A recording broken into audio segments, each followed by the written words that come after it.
Welcome to the Lived Experience podcast. I'm your host, Joel Kleber, and if you're a first-time listener, welcome. This podcast is all about sharing people's lived experience where there's been a serious mental health issue in the family or other mental health-related topics that aren't quite often covered as much as they should be.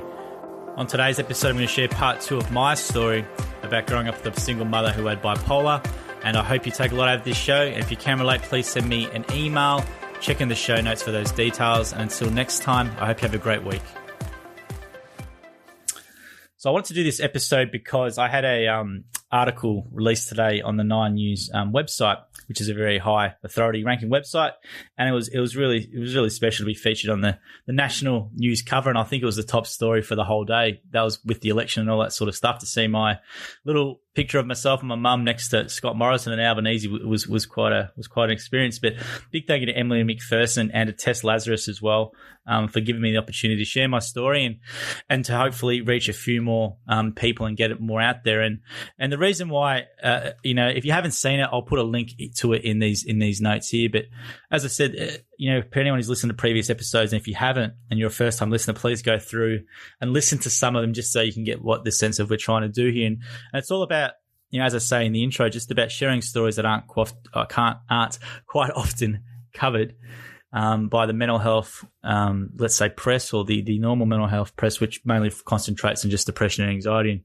And we know that there's a large amount of kids and young people and older people like myself in Australia who have a parent with a serious mental illness and all the challenges that come with it. So it's just really about just trying to get more stories out there and sharing a lot on that so that more funding and awareness can go to charities and to organisations to support people. And then I'll give you 2 prime examples. So I've got an episode coming out with Maddie from Little Dreamers, and it's just which is an organisation that helps young carers, and that's young carers of all types, not just mental health. That's people if they might have a parent with cancer and other things like that.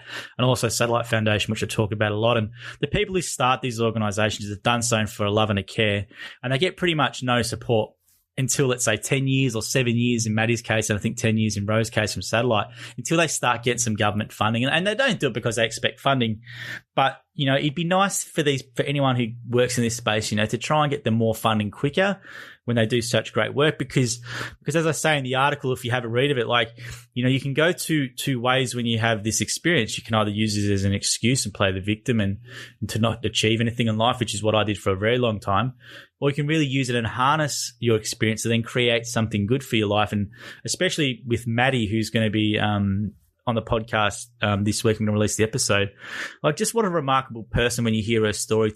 She's got an Order of Australia a medal, I think, and all this award from the Queen, all this sort of stuff. And this because a young person who had a really, really tough situation at school and saw a gap for there was no support for young carers in a situation. When you create this organisation, now helps others, and it's a really fantastic story. And that's the only reason why I share my story. I get it told all the time. People say to me, "Oh, you're an inspiration," or you're brave sharing your story. But I don't really think that at all. And it's just more about, I feel there's an obligation because.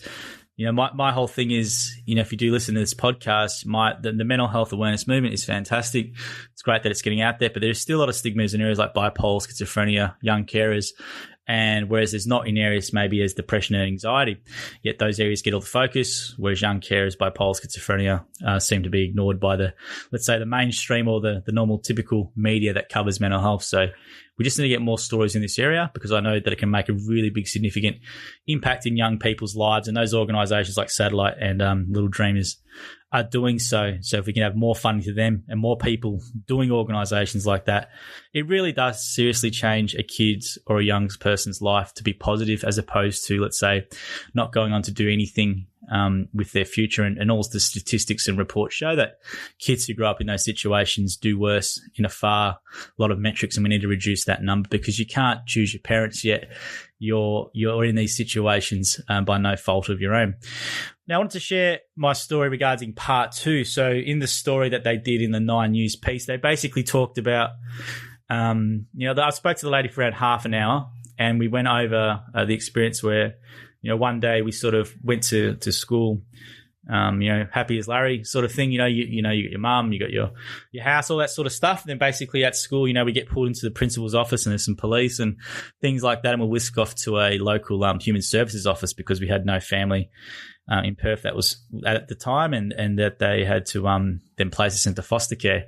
So I do a part one, which if you scroll down in the podcast episodes, you can hear part one, where I sort of go into detail like that. But I want to follow on from that. So part two really is about what happened after and what that involved, and I'm quite happy to share it. So once you go into the foster care system, it's not a big scary place you see in the American movies where you go to a big orphanage and you're in a whole bunch of rooms with other kids getting picked on and things like that. I don't know how I would have dealt with that, to be honest, but we stayed with a nice lady and had a room and all that sort of thing, and she took us in and we were pretty much left on our own. Then a couple of days later, I don't know if we had a day of school or not, but a couple of days later we had to go back to school and just go back to normal. And I can't remember exactly at the time if there was any care from our teachers, but I don't think, maybe besides the principal, I don't really know that any teachers really gave us any consideration. Anyway, I'm not saying they should, but I just don't think from a school's point of view, especially back then, I think that was early 90s, they would have known what to do with it. So we had no real consideration from the schools, and that would have been the case for many other people, and just go back to normal. And then, there was no sort of counselling that I know that we were offered. I think we might have had like some sort of social worker come and try to talk to us, but that closed off because, our mum was pretty much just ripped away from us, and with not much explanation, we didn't know what was going on. And then basically you shut down as a kid, or that's your protective mechanism. I don't know who these strangers are trying to talk to me. The only person of comfort that we really had was each other, my younger sister and I. And believe it or not, I was very religious back then, so I had Jesus to pray to. I'm complete opposite now. I'm pretty much an atheist, but I had Jesus to pray to and cry to every night, and that was the comfort. And it was extremely traumatic. And this is why I'm really passionate about this support for young people who have these situations, and not just mental health with parents and things, but other situations, because those childhood traumas are very significant, and I don't think we really ever learn how to deal with them properly. And especially, and then that shapes who you become as a person, right? So as a 7-year-old, as a 6-year-old, or as an 8-year-old, when I was talking to Lottie O'Day last week, if you want to listen to that episode about her, you have this traumatic experience, and you're not really provided much context around it or any help on how to process it. And then you've got to figure this stuff out as an early age, and that's a really big issue. Childhood trauma is a really big issue, whether it be sexual assault, whether it be mental health or other traumatic events in people's lives. And as young kids, we're not made, or our brains aren't equipped to process it. And yet we're not provided much support, well, I wasn't anyway, in regards to how to deal with this. And it can really stuff up or F up your life moving forward. These unresolved traumas from childhood can then come back and present in many as things. It might be excessive drinking, drug taking, risk-taking behaviour, or using it as an excuse, or not. Or, you might have a real big fear of getting outside your comfort zone, and then you don't pursue things and all that sort of stuff. So it's a really big issue, and it's significant issues in people's lives, and we don't resolve with them. And childhood trauma that's unresolved, people in general, if you are listening and you have one of these, you need to take it seriously, because there'll be things in your life that you do or behaviours, and you'll be going, why do I do this? And pretty much, if you went to a psychologist, you could probably trace it back to that traumatic event that's never been really processed properly. Processed properly. I'm trying to say that quick, and it's affecting your life. Some people might say, well, you shouldn't use it as an excuse. Well, you probably shouldn't, but that's not how the brain works. And before I go on, I'm not a psychologist, obviously. This is just my opinion from my lived experience, but I'm just talking about how this affected me. And, when I look back on it now as a 34-year-old man, my childhood trauma, I didn't really acknowledge it because it was my upbringing, right? That was my mum. That was my normal. So what's traumatic about my normal with my loving parent? But when you look back on it, there's a lot of trauma and things like that, and a lot of unresolved traumatic issues that resulted in various behaviours, which I won't go into.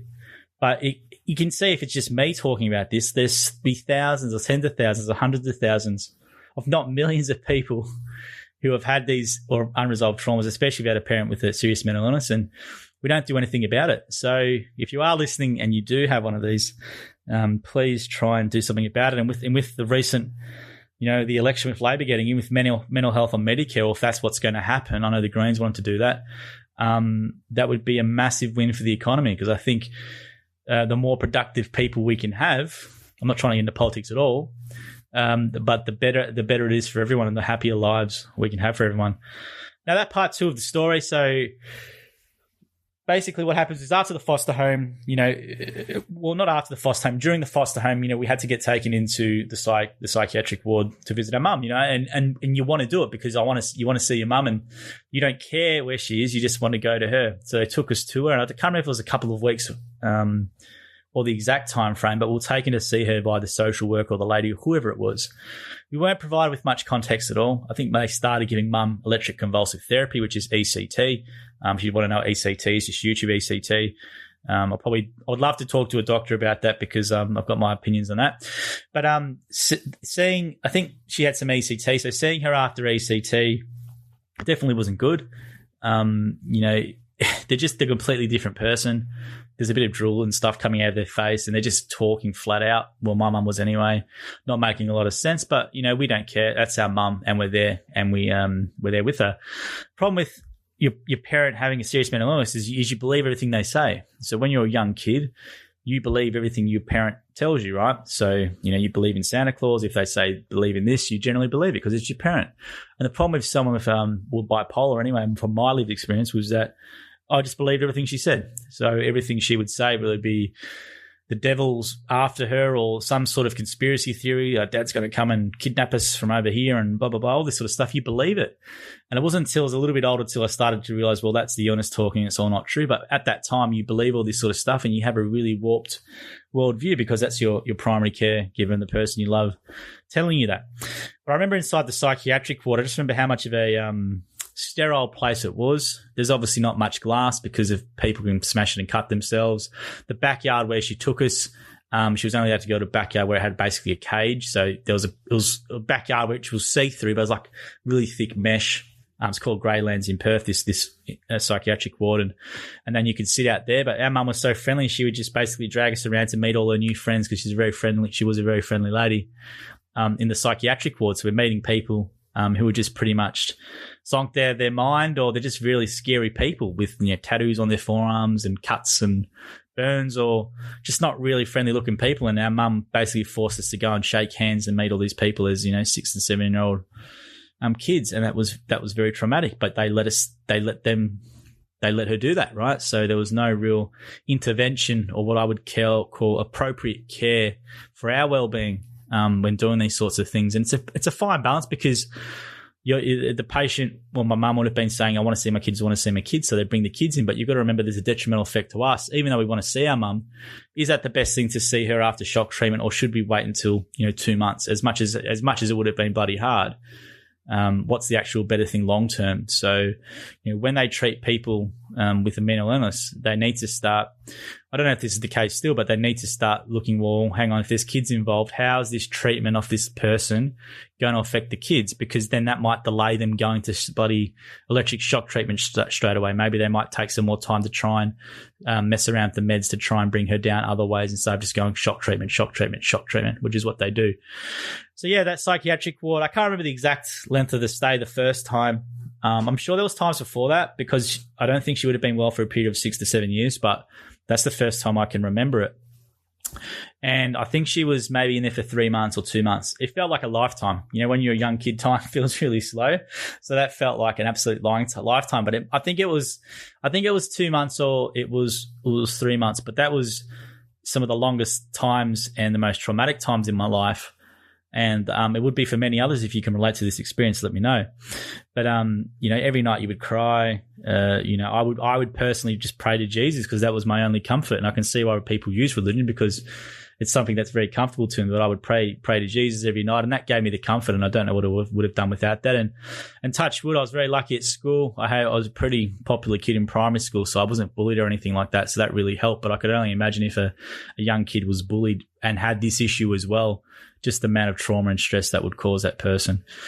So, once you get out of the psychiatric ward, it was sort of back to being a happy family again. And then we were never really told or explained much what happened. But, our mum basically made the promise to us that, she would never go back into hospital again. She'd never go back into hospital again. And what happened?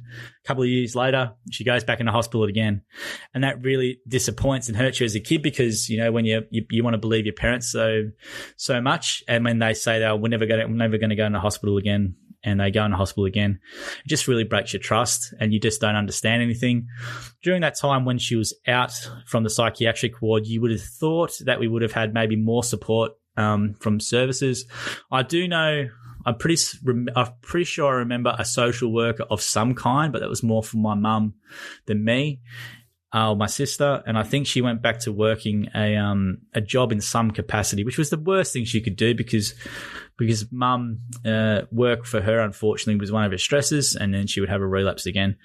So with the psychiatric ward, she would come out and then basically, be hunky-dory. We wouldn't have been told much about what happened or why it happened, etc., what bipolar was, all these sorts of things, and sort of just expected to go back to being a normal person. And when you think of it from her perspective, she's just a normal person in her mind, right? Except for this mental illness. So she just wanted to go back to being normal again and taking us to the footy and things like that. And because our dad was working overseas at the time in Saudi Arabia, that was also very hard to take because he didn't come back to look after us. So you're sort of going, he's sort of going, well, we've got to pay the bills and pay the mortgage, but you've also just abandoned your kids when they needed you the most. You could take a job at Hungry Jack's for all we know. So that was very disappointing, and it's still a very disappointing thing and a hard thing to get over when your dad or your father, who I've never had a good relationship with, but he was supposed to come protect his kids. And I just put myself in that position. And for one,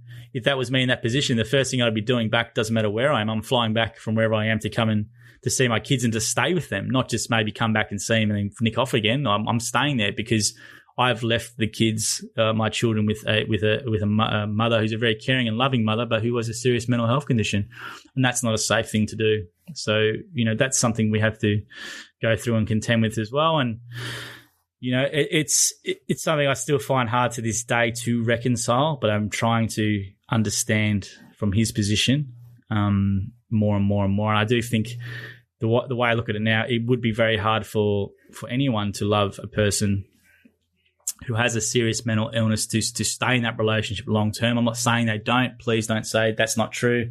I know there are people who have many long term partners who have bipolar and other mental illnesses, and it's not much of a problem for them. And I really respect that. But I think, with my dad, it is obviously too much, and I'm sure it's too much for a lot of other people. And then when there's kids involved, that makes it even worse. So, but, my mum, went back to doing her normal things and trying to be the best mother kid she could. The one thing with my mum that was she was a really, really lovely lady. And I'm going to upload a few things in a couple of weeks, and check out the blog, livedexperiencepodcast.com, to read for more about her. But, the one thing she would always really do for us, she really tried to educate us. So she'd buy us a lot of books. She would take us to the museum. She would take us to do exploring. They were always doing an activity all the time because she just wanted to be very busy and kept us very busy, which was fantastic. But that also led to a lot of stress. So my mum went back into the psychiatric ward again. I can't remember I do remember the incident for this one. The incident for this one was when I don't know how this happened, but we lived in a cul-de-sac in Perth. And the neighbours, when I look back now, they must have known there's something up with my mum because someone's called the police on her. So if you're in your home and you've got two kids, you must be doing something pretty drastic for the kids for the police to be called. So the police were called, the ambulance was called, and I just remember my mum being locked in my sister's room for whatever reason and wouldn't come out, and the police were there trying to knock on the door to get her out. And then we were basically in the divvy van. The police were really, really good. Of all the people I've dealt with regarding my mum, I think the police have always been the best. Medical professionals, I think, don't want to deal with people with mental health issues and ambos, and that's just from my lived experience with dealing with these people. But the police were really, really, really caring to me in that situation. And I think they had to break the door down in the end because she was refusing to let herself out. I just can't remember what triggered this whole thing, but someone that called the cops on us, and then basically she was taken away, I think, to the hospital, then would have been put in involuntary into Greylands psychiatric ward again. And, and once again, I can't remember where we went that night. It must have been to another foster family or some sort of emergency care, but that was in the middle of the night. So imagine 10 o'clock at night, 9 o'clock at night. You've just got yourself and your younger sister, and then your mum's locked in a room for whatever reason, and police come and knock on down the door. So, and that happened again. And once again, there's not much debrief. You put in a strange person's home, nice people, albeit.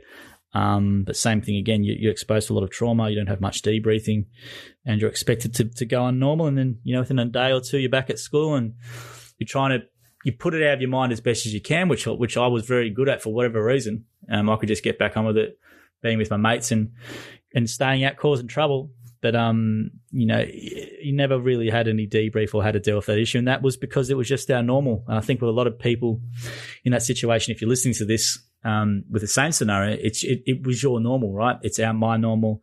It was your normal. And when you look back on it, you don't realize how absurd or how unusual your upbringing was compared to a lot of other people. And it's still something now. Like I had a lot of really good times growing up with my mum. I really did. But, when these mental health issues come up, they were really traumatic and really hard to deal with. And there's a lot of other people who go through this as well, which is why you're probably listening to this.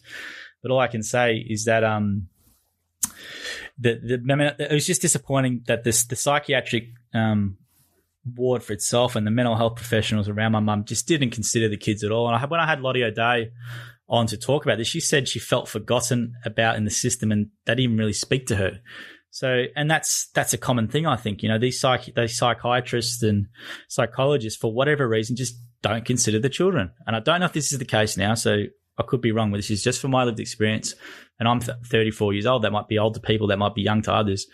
But it wasn't that long ago when I was in these positions, and I've seen firsthand how mental health professionals treated kids with a lack of respect when it comes to their parent, especially in treatment. Now, treatment is something I want to get a psychiatrist on to talk about, because I've got a lot of bones to pick with how treatment is done with people with bipolar. And even up to my mum's death with palliative care, the psychologist that was dealing with it was just an embarrassment. Like, she's in palliative care, 4 weeks about to die, and the psychiatrist is there stuffing around her medication still and all this sort of stuff. And it's just like taking blood tests a week before she passed away to check levels and things. And it's just like there is no common sense sometimes with the mental health professionals. But I'm going to have some mental health professionals on, especially psychiatrists, to talk about bipolar in depth from their experience. I really want to get to the bottom of why, or if this, I could be wrong, why they don't include the child, regardless of age, when they're talking about the treatment for their parent, when they're making medical decisions about their parent, which really affect their lives later on, because the psychiatrist's job is to get the person in and out as quick as possible. But with any methods they can see fit, right? And a lot of the time they just go straight to shock treatment. And we know long-term, I know long-term from my experience, I could be completely wrong on the science, and I probably am. But my life experience and lived experience with this is that my mum had excessive amounts of ECT for more than 40 years, and she ended up developing a rare brain disorder called progressive supranuclear palsy, which is just a rare brain disorder. And she died from it within 5 months from diagnosis, pretty much.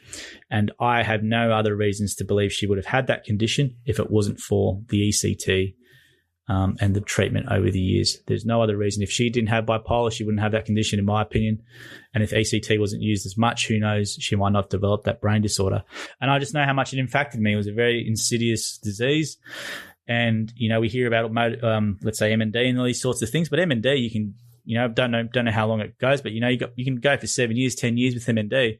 My mum got diagnosed with PSP and was passed away within 5 months.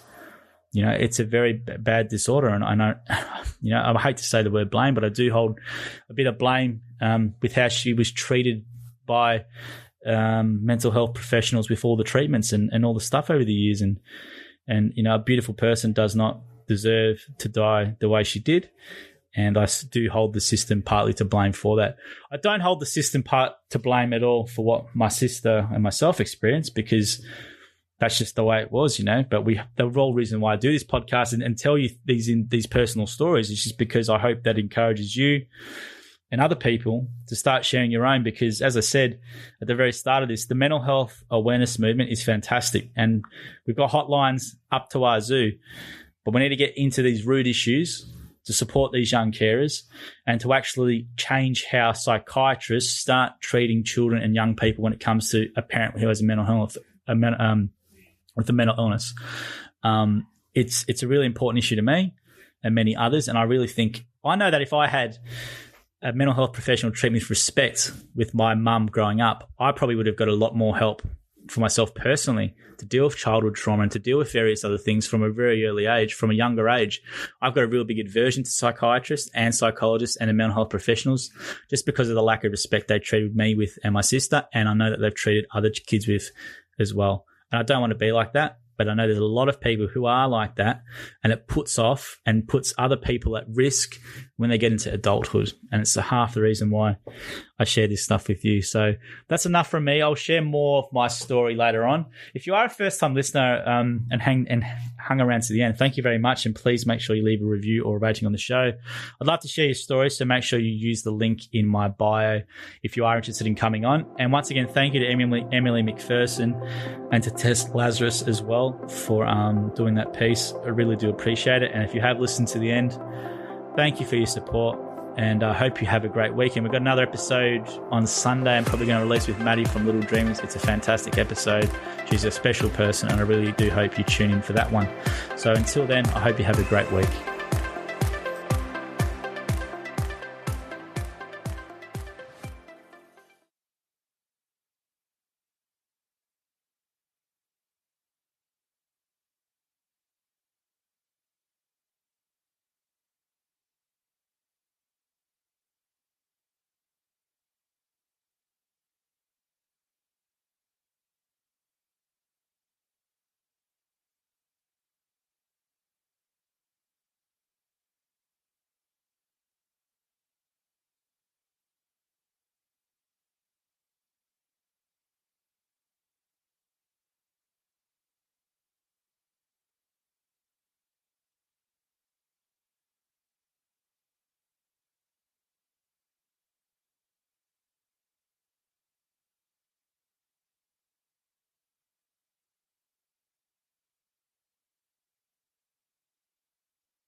So there you have it. The Jim Penman, the founder of Jim's Mowing. You see him in the bucket hat you see everywhere. If you are listening outside of Australia, he's probably one of Australia's most famous entrepreneurs, and I'm very lucky to call him a friend, and I have a regular contact with him daily, so I know him pretty well. But it was very kind of him to give me that platform when we first started doing the podcast, to just basically talk to him for 25 minutes about the challenges and my real experience with having a bipolar mother. I just think it's important to get this message out there regarding children with parents who have serious mental illness, because it's something that's not often talked about enough.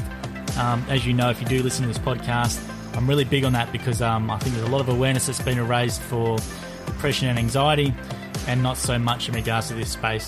So if you did stay to the end, really, really appreciate it. Please feel free to leave me a review on iTunes, or just follow the podcast at all. You can find me at The Lived Experience online as well. I have people send me the occasional message, so don't feel bad if you do that. If you want to reach out to me, please do that. And hope you enjoy the show, and we'll see you next week.